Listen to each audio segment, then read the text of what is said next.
Okay, magandang umaga po sa bawat isa. Kumusta kayo riyan sa likod? Okay lang ba? Okay, so, pwede ba sabi tayo, magsitayo at magaling ng panalangin sa Panginoon? Muli aming Diyos, mahabagit, makapangyarihan sa lahat, sa pangyarihan ng Espiritu, kami po'y bulog sa iyong trono ng habag, at hiningi po namin ang kapangyarihan niyo po ang siya pong sumangka. Sabot sa amin, at kailangan po namin ng Espiritu, maging kasangkapan ng aking Ama, ano man po kanyang mga naging kahinaan at mga pagkukulang. Hinihingi po paglilinis ng banal na dugo ng Kristo as your channel of your word.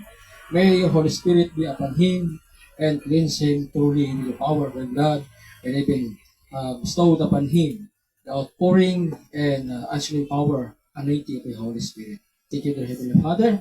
Sa iyo po ang lahat ng karangalan at kapurihan. At sa araw na ito, pagpalain niyo po ang mga nakikinig, even in the live streaming, Panginoon, at maging sa audience na narito. Sumamin, Panginoon, ng kagalakan sa iyong mga salita na aming pong pakikinggan at ito'y pag-ugulay-gulayan.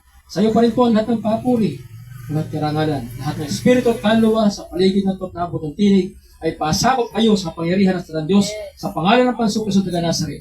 O Diyos, salamat po sa paghari ng pakilanman. Sa pangalan ng Pansucristo, ito pang dalangin. Amen and amen. Okay, tayo po yung makapunan lahat. Okay, so, ngayong umaga ay itutuloy po natin ang ating pong pag-aaral tungkol po sa mga parabola ng Panginoon Kristo sa panahon ng Biblia at ng kanyang kapanahunan. At ngayon po ay ang mga parabol na yon ay hindi pa rin po natatapos ang mga kahulugan at kasulukuyang ito po ay nagaganap sa buong sanlibutan. Isa po sa mga parabola o talinhaga natin pong pagbubulay-bulayan ay tungkol po sa Luke chapter 15. Ano po ba ang Luke chapter 15? Para po sa kabatiran ng bawat isa at ito po ay tinagurian ng mga nag-aaral sa banal kasulatan ng tawag doon, pagsisisi. Ito po yung chapter ng Bible tungkol po sa paano ang tao magpaliklog sa Panginoon sa pagsisisi. Now, ang mga bagay na to ay idinaan ng Panginoon Kristo sa kanyang mga talinhaga. At sabi nga rito na nagsilapit sa kanya ang maraming mga tao, maging mga makasalanan, mga publikano, yung mga tax collector. Kasi mga tax collector ng panahon ng Biblia, silang numero unong mga tawag doon, mga graft and corrupt na mga tao. Kasi pag nangingi ng buwis yan, ay doble-doble. So kaya sabi rito, sabi ng mga publikano, sabi ng mga tao, parisiyo at eskriba, nagbulong-bulungan sila sa kanilang sarili at nagsasabing, bakit ang tao ito ay tumatanggap ng mga makasalanan? Pakunwari nila sa kanilang sarili ay mga matutuwid silang tao, pero sila ay ubod din ng makasalanan. Parang ang atin din sa gobyerno, sa kasalukuyan, di ba? Na tawag doon, naging viral ang mga usapin sa gobyerno, sa Senado, tungkol po sa mga politiko at mga kaalyado na mga tawag doon, mga graft and corrupt. Sa panahon ng Pasukristo, ganun din. Hindi nagbabago yun. At yung mga nagbubulang-bulungan at nag-aakusa sa mga tao makasalanan, sila din man numero unong mga makasalanan. Okay. So ano nangyari? Kaya ang Panginoon nagbigay sa ng talinhaga. At ang sabi niya sa kanyang talinhaga, may isang tao na mayroong 100 tupa. At napansin niya na nawala yung isa. Kaya ang ginawa niya ay kanyang iniwan muna ang 99 at hinanap niya ang isa. At nung kanyang matagpuan ng isang tupang ito sa tuwang-tuwa at pinasan niya sa kanyang balikat at pag-uwi niya ay inanyayahan niya ang kanyang mga kaibigan at sinabing makipagsaya kayo sa akin sapagkat ang tupa kong nawala ay muli ko nasumpungan. Eto siya. Yan. Ngayon, hindi natapos doon ang Pasukristo sa kanyang pagbibigay ng talinhaga. Tapos, binanggit pa niya sa pangalawang talinhaga, sabi niya, nagaya ang kanilang langit sa isang babae na mayroong 10 silver, perlas. At ang isa dito ay nawala. Kahit gabi na at madilim na, nagsindi siya ng ilaw, ng kandila, upang hanapin ang isang nawawalang perlas na to o silver na to. At nung kanyang matagpuan, tuwan-tuwa siya at inimbite niya ang kanyang mga kapitbahay. Sabi, di kayo, magsaya kayo, makipagsaya kayo sa akin. Sapagat yung isa kong perlas o isang silver na wala ay muli ko na sumpungan.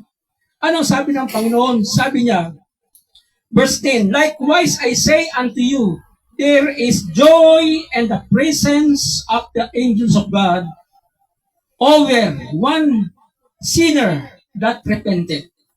Nagkakaroon ng kasiyahan.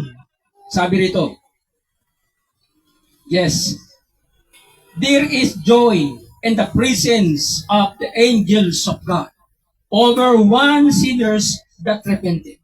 Sipin mo ha, isang makasalanan lang ang lalapit sa Panginoon. Ibig sabihin, itong parabolang ito, hindi saktong mga topang tao, topa, kundi ito'y tumutukoy sa tao. Palagay ko, dito hinango ang inaawit natin na tupang ligaw. Palagay ko lang. Sapagkat, inihambing ng Panginoon ang mga taong makasalanan sa mga tupang ligaw na walang pastol. Yon. Tapos yung awit pa natin na ang Panginoon ang aking pastol. Di na ako nangailangan. Awit. Palay ko, awit 23 naman yon. Pero may kinalaman din dito. Alam mo, ang Paso Kristo, nagbigay pa siya ng talinhaga. At ito ay sa chapter 90 naman, sinabi niya. Okay. Sinabi ni Jesus sa kanila, this day is a salvation came unto this house, kay Sakeo. Nangyari ito kay Sakeo. Nung siya ay naglalakad, ay nabalitan ni Sakeo. Sino ba si Sakeo? Isa rin publikano, matindi rin tax collector ito. Ay pandak na tao. Hindi niya ngayon makita ang Panginoon. Kaya ang ginawa niya, kahit anong gawin ng hawi ng mga tao, ay hindi pa rin niya makita, pandak na siya. Ay nakita niya may punong sakamuro sa unahan ng daan. Doon siya umakyat para matanaw niya ang Panginoon Kristo. Ay napansin agad siya ng Panginoon Kristo. Ang sabi ng Panginoon Kristo sa kanya, Sakeo, bumaba ka riyan. Hindi mo na kailangan maghirap pang umakyat din sa puno. Dahil sa araw na to, ako'y pupunta mismo sa bahay mo. Wow.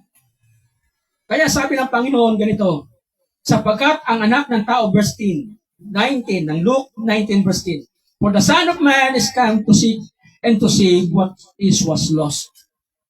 Ang anak ng Diyos o ang Panginoon Kristo ay naparito upang hanapin ang mga nawawala. Anong nawawala? Mga tupang nawala, mga tupang nawaglit, mga taong makasalanan. Kaya huwag nating isapuera na iisa lang yung kaluluwang lumapit sa Panginoon sa ating pag-aaral noong mga nagdaang panahon. Ating pinag-aralan kung paano tayo dumamit sa gawain ng Panginoon. Hindi naman dito kailangan yung araw-araw ka humayo. Kahit minsan ka lang humayo, ngunit yung hinayuan ay nangalagaan mo. Huwag mo siyang iasa kay pastor, huwag mo siyang iasa kung kanino ng mga miyembro. Sapagkat yan ay kaluluwa na ikaw nag-akay niyan, ikaw ang mga halagan niyan. So anong tungkulin ng pastor? Magturo, i-guide ka, i-guide yung kaluluwa. Palakasin sa buhay spiritual. Dahil ikaw nag-akay niyan, dapat ikaw rin ang magnanarcho sa kanya. Ikaw yung kanyang sample, ikaw yung kanyang mentor. Well, sa pastor, siyempre, pangkalahatan. So, sa ating pag-aaral, sa loob lang isang taon, halimbawa ngayon, ilan ba tayo? Pagpalagay na, tayo ay 10 higit. O yung 10 ito, halimbawa, kung sa buong isang taon ay makapag-akay ka ng isa lang, hindi ka na kailangan kada buwan mayroon kung hindi mo naman kayang pangalagaan yan. Ano bang silbi nun? Nagsayang ka lang ng pagod, di ba? Isa lang, nakaluluwa, sa loob ng isang taon. Kung 10 yan na tayo na magkakasama, sa isang taon, magiging 20 na yan. Yung 20, the same process pa din.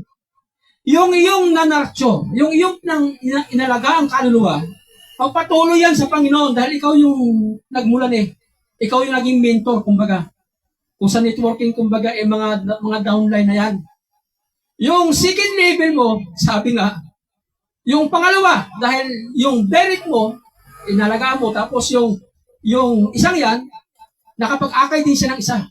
Sa loob ng 2 taon, ang 20 ito maging 30. Would you imagine?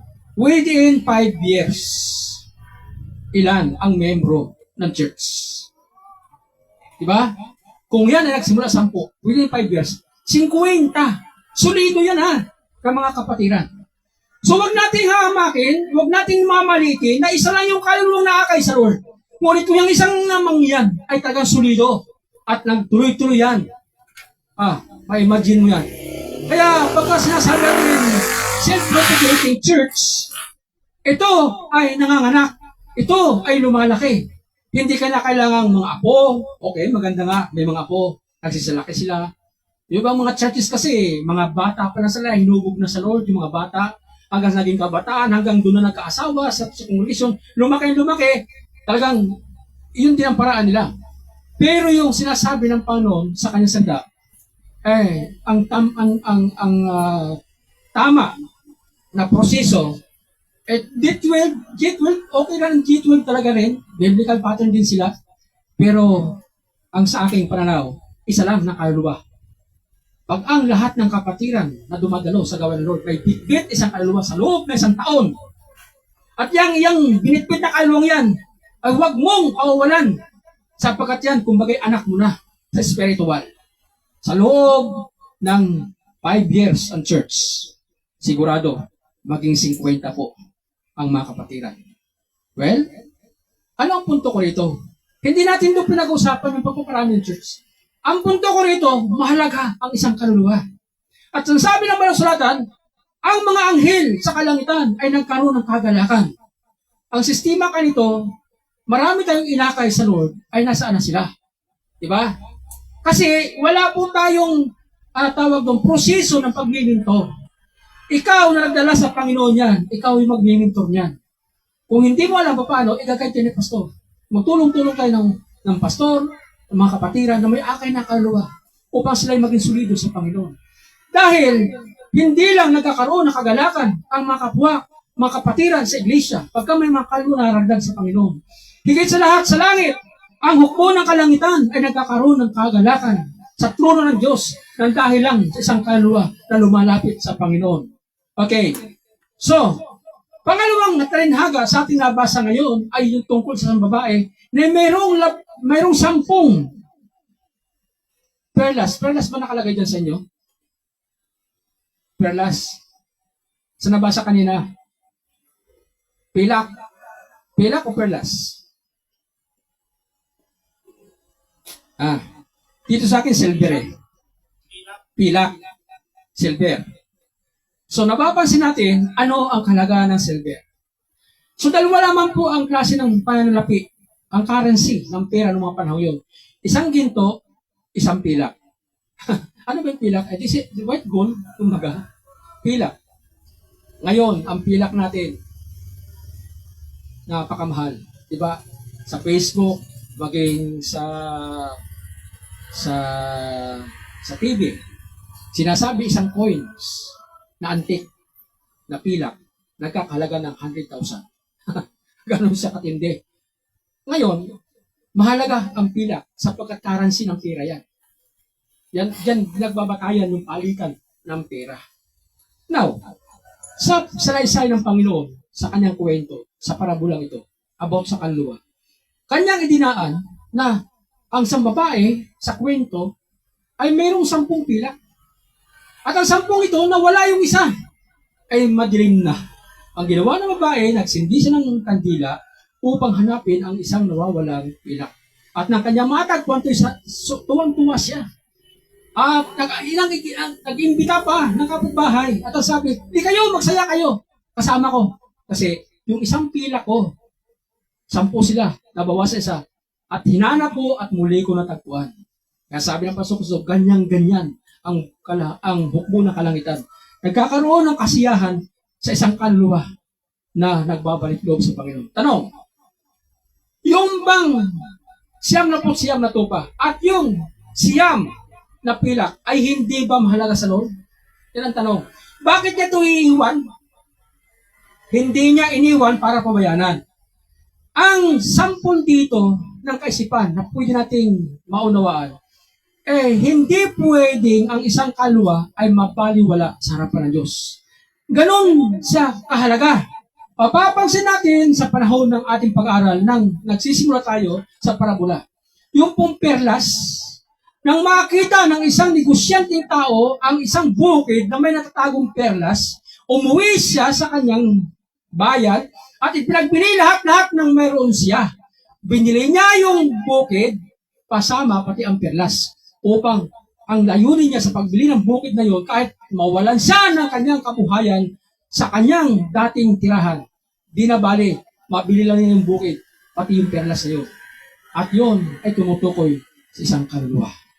Mga kapatid, bawat sa atin ay mahalaga sa Panginoon. Pasalamat tayo sapagkat tayo nakatuklas sa gawain ng Panginoon at sa ating Panginoon Kristo. Dahil walang taong hindi nagbabago pagkatapos na makadaang palad niya ang Panginoon Kristo. Lahat na maka-encounter ng Panginoon na buhay ng tao ay nagbabago. Now, ang punto rito, kaya sabi ng Panginoon, ang mission niya ay bumaba mula sa langit, sa karya ng langit. Bumaba siya rito sa lupa upang hanapin at iligtas ang mga tao na wala. At tayo yan. Tayo yan. Ngayon, ikaw ay nakasumpong. Ikaw ay nakasumpong, ako ay nakasumpong. Kaya nga atin na pag-aralan. Lahat ba natin kasama sa trabaho? Lahat ba sila ay Christian? Hindi ba't hindi? Lahat ba ng ating mga kasama sa trabaho? Sa opisina? Sa school? Saan man trabaho yan? Transportasyon man yan? Negosyo man yan? O ano mang klaseng trabaho? Hindi lahat ng mga tao kasama natin ay puro mananampataya. Ano ba ang punto rito? Bakit hindi natin subukan na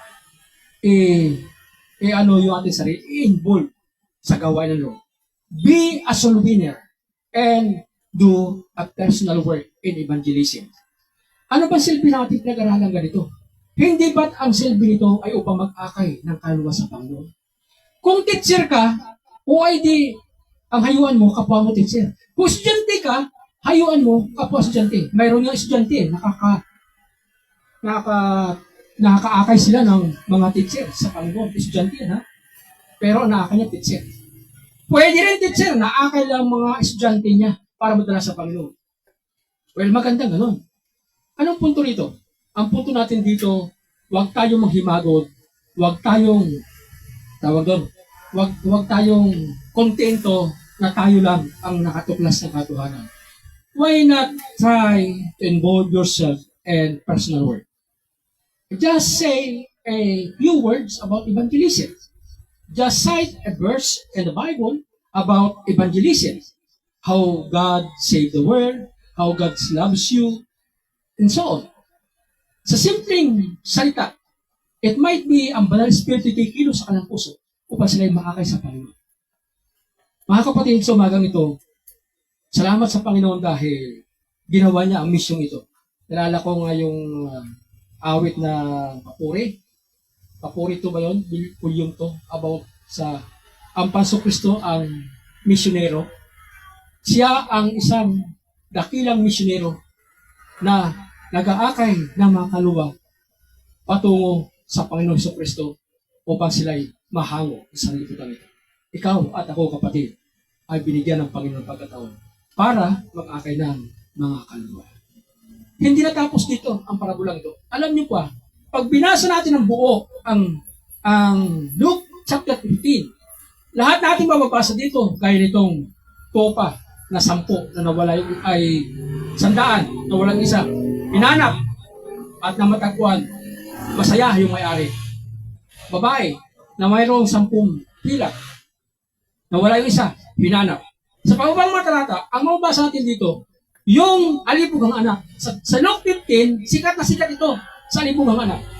Ngunit sa likod ng alibugang anak, ang tanong, naiintindihan ba ng mga Bible readers ang likod ng katotohanan sa alibugang anak?